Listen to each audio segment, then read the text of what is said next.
Good morning, I'm Tamara Shoemaker, getting ready to finish up the book of James. It's been a great journey through this one. I've really enjoyed this book. It's a short book, but it was just so packed full of meat that I really liked it. So I was pretty terrified of a loud and really dangerous monster for over 11 years. It was big and it was green and it lived inside our shed. And it came out at least once a week, especially during the warmer weather.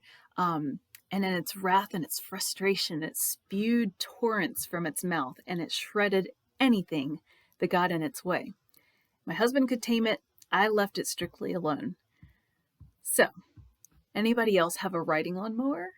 We do. We bought the beast when we moved into our current home about 11 and a half years ago. Our new property had about an acre of grass, but it wasn't flat and open land, which seems fairly, easy to be able to mow. But most of it was sloped in some shape or form, and a good portion of it was fairly steeply graded, and it had a lot of tree roots in it. And many years ago, I had lost a cousin to a tractor accident. The tractor had flipped over on top of him, pinned him to the ground, and by the time anyone found him, it was too late. So in my eyes, this green monster in my shed held the same latent threat, and I refused to touch it. So my husband took the responsibility to manage the tool, and I just kind of kept my distance. So for the entire time that we had the beast. So fast forward to 2021. Excuse me, my parents moved into the house next door to ours, which also had almost an acre of land. And given their age and their situation, my husband and I decided that we were going to take on the responsibility of keeping up with their grass cutting. And especially it's made much easier since our lawns are adjacent. So as this responsibility sank in, I decided that it was time to face my fears of the green beast, and I was going to head out to the shed and make use of this tool that I've kept at a respectful distance for 11 years. My husband could continue to do the whole thing, but I felt ineffective and even a little bit lazy, sitting on the sidelines as he struggled to manage his time enough to be able to keep both properties mowed. So one Saturday morning, he took me out to the shed and he rolled up the garage door, and there was the beast in all its resplendent glory. And my husband handed me a new pair of earplugs and he said, "It's loud." And he showed me how to back the monster out of the shed. Open the throttle, turn on the ignition, put it into gear, turn on the blades, drive. So I looked at one of the semi-steep hills and my husband shrugged. He just said, "Just hang on." And the beast had very little to hang on to, but as I wheeled around both yards and I tilted this way and that in my efforts to be able to figure out how to manage the thing, I realized that with one hand on the steering wheel and the other on the padded seat that I was sitting on, I had full access to the beast's effective power, and I could handle it. So now I'm ready for the last section of James chapter 5, verses 13 to 20. He says, "Is any of you in trouble? He should pray. Is anyone happy? Let him sing songs of praise. Is any one of you sick? He should call the elders of the church to pray over him and anoint him with oil in the name of the Lord. And the prayer offered in faith will make the sick person well, and the Lord will raise him up. If he has sinned, he will be forgiven. Therefore confess your sins to each other and pray for each other that you may be healed. The prayer of a righteous man is powerful and effective." That's from James 5:13 to 16. So these tools, to summarize for James, are prayer, praise, healing, confession, and forgiveness. All of these tools are are powerful and effective.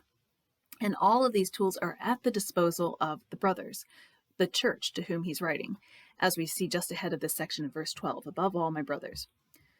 So also, these tools, to be clear, aren't the only tools accessible to the followers of Jesus. We are equipped with tools of defense against the enemy from Ephesians 6:13 to 16. We're equipped with tools of offense and spiritual warfare from Ephesians 6:17 and Hebrews 4:12. Tools of ministry from Ephesians 4:11 to 13 and Romans 12:6 to 8. Many other places and many other tools.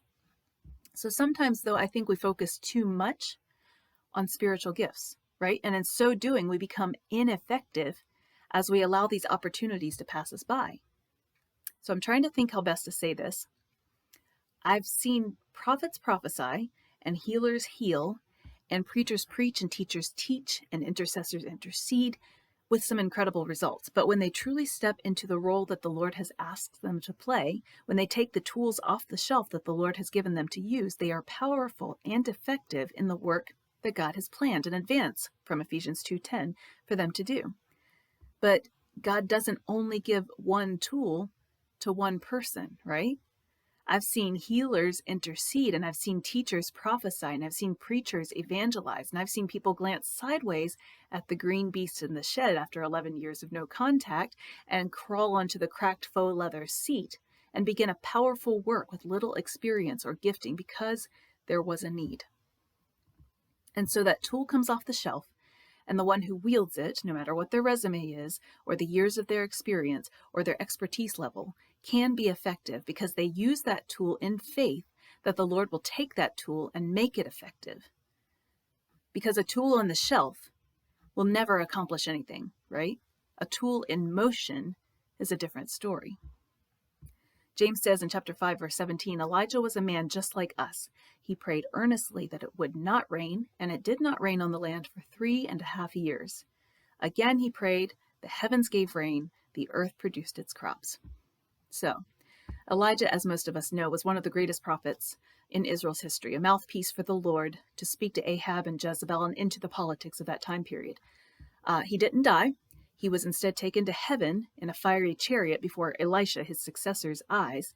And another prophet who lived much later, Malachi, prophesied that Elijah would return before that great and dreadful day of the Lord comes. That's from Malachi chapter 4, verse 5. So most of the Jews to whom James is speaking have raised Elijah in respect status almost to deification, not completely because that would be idolatry, but he certainly had quite an elevated pedestal. Peter, James, and John recognized him immediately when he stood with Moses on the Mount of Transfiguration with Jesus, right? They knew who Elijah was, and they knew who Moses was, and they knew that Elijah and Moses had some serious spiritual clout to be able to do this. But James levels the playing field. He says, Elijah, the same guy who prayed for fire from heaven and the Lord fulfilled his request, the same guy who prayed that it wouldn't rain on the land for 3.5 years and the Lord fulfilled his request, the same guy who prayed for the widow's dead son and the Lord brought him back to life, the same guy who outran a horse and chariot, at least a horse, maybe two, all the way to Jezreel to beat the rain. Elijah was a man just like us. So next time you eye the praying tool and think, God doesn't listen to me, my faith isn't great enough, get your hands out of your pockets and put them on the tools where they belong. Wield them. Next time you see the healing tool, or the evangelistic tool, or the preaching tool, or the teaching tool, or the speaking in tongues tool, or the prophesying tool, or the interpreting tool, even if you know that they're not necessarily the gift the Lord has seen fit to bless you with, if that tool has made its way into your shed, it's meant to be used, right? So use it. The Lord gives us tools for a reason. So with this as context, James ends his letter in chapter 5, verses 19 to 20. He says, My brothers, if one of you should wander from the truth and someone should bring him back, remember this. Whoever turns a sinner from the error of his ways will save him from death and cover over a multitude of sins. I've seen many people lose hope in the Lord. They grow blind to the powerful realities of God's work in the world and in their hearts, and they turn away from him. And you know, my first impulse every time that this happens is because I'm human, and I'm selfish and self-preservative. I say, I'm not an evangelist. I can't witness to them. Do I know the redemptive work that the Lord has done in my heart and in my life? And can I talk about it? Can I say the words? That tool is in my shed, and I need to use it. Is any one of you in trouble? He should pray. Not just if you feel the call to intercessory prayer, you should pray. Get that prayer tool off the shelf, open your mouth and your heart, and pray. Is anyone happy? He should sing songs of praise. It doesn't matter if you can't carry a tune in a bucket. Open your mouth and your heart and warble out the notes of praise to the one who laid himself on the cross, spread his arms wide, and died for you. He's not concerned with the quality of your voice. He's concerned with the quality of your heart. So get that praise tool off the shelf. Is any one of you sick? He should call for the elders of the church to pray over him and anoint him with oil in the name of the Lord. And by faith, that faith that is greater than the size of a mustard seed, the Lord will heal. But the Lord didn't heal me, and I had faith that he would. Let me point you to the big picture Isaiah gives us in Isaiah 55, 8 and 9. For my thoughts are not your thoughts, neither are my ways your ways, declares the Lord. As the heavens are higher than the earth, so are my ways higher than your ways, and my thoughts than your thoughts. In other words, what I was thinking healing looks like might not be what God's healing plan is, but he still heals. I've experienced it, both sides. I've experienced the physical, miraculous healing in the way that I hoped God would heal me. And I've also experienced it in the waiting and the disappointment and in the lack, because his healing was in my heart instead of in my body. So our job is to get the tool off the shelf, out of the shed, put one hand on that steering wheel and maneuver that tool, put the other hand on the foundation where you plant yourself, and hang on. We may not get to see the finished product, but we get to faithfully cut the grass, because that's what we need to do. There is a need for that. All right, that's what I had. I finished up James. I'm hoping to start Joshua tomorrow. We'll see how it goes. But yeah, we'll just kind of go from there. I will talk to you all tomorrow.